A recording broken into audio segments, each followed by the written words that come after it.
there's been a lot of alien invasion happening these days in the cinema. What do you think it is about the zeitgeist right now that is the time for alien invasion? I think a part of it is we're seeing visual effects become so superior, and what companies like ILM are capable of doing, and how they're capable of transporting an audience into worlds that they've never been in or could imagine. That inherently lends itself to kind of leaving Earth, and the desire, the temptation to try and get people off the planet or bring other planets to us.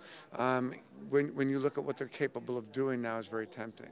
So, you're constantly able to go to a company like ILM and one-up whoever did it before, or at least tried to. And the designers love doing it. So we felt that we could present aliens in a unique way that kind of carved out our own space. And, again, once someone sits for 5 minutes of Battleship, the comparisons kind of fall away, and people are able to see Battleship as its own unique experience. So what was the most intense day for each of you on set? The most intense day. One of our great characters of the film is named Greg Gatson, and he's actually active military. He's a colonel in the Army, and he got injured overseas. He lost both of his legs in 2007. He plays this fantastic hero in the movie, and there was a particular scene where he and I were sort of in our own combat on land, and I think for both of us, it kind of took him back to that place, and which he was open about, and I think for me, it kind of, I was very vulnerable not to trust him in that scene. Do you remember that day? It was a very intense day, and so I think this big, strong ex-football player guy had to sort of do this new scene with this little actress, and I'm sitting here, and he's this big, intimidating guy. We really had to depend on each other, and it was a pretty intense day, and we've been tied ever since. It was like an instant bonding experience for us. Yeah, I think Greg Gatson probably was the most intense. Colonel in the Army, lost both of his legs. He was a captain of the Army football team. He is a 250-pound man from the waist up, and he's all muscle.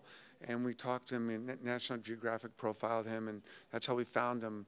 But to see him, he's an active member of the military, and we got permission for him to come act in the film, and to see his spirit every day, climbing up mountains with his prosthetic legs and never quitting, and falling down and having his legs snap and getting back up and laughing about it. And then having him come and sit and see some of the scenes put together, where he's literally, fighting aliens and running around and getting to fight again, and see how emotional he got. That was probably the most profound experience.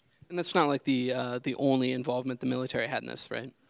I have a very good relationship with the military and the Navy in particular. My next film is Lone Survivor, which is about Navy SEALs, a true story. And it's no secret that I love the military, and regardless of politics, I love anybody that's willing to make that sacrifice. And so I enjoy a very comfortable relationship with the Department of Defense. Thank you so much, guys.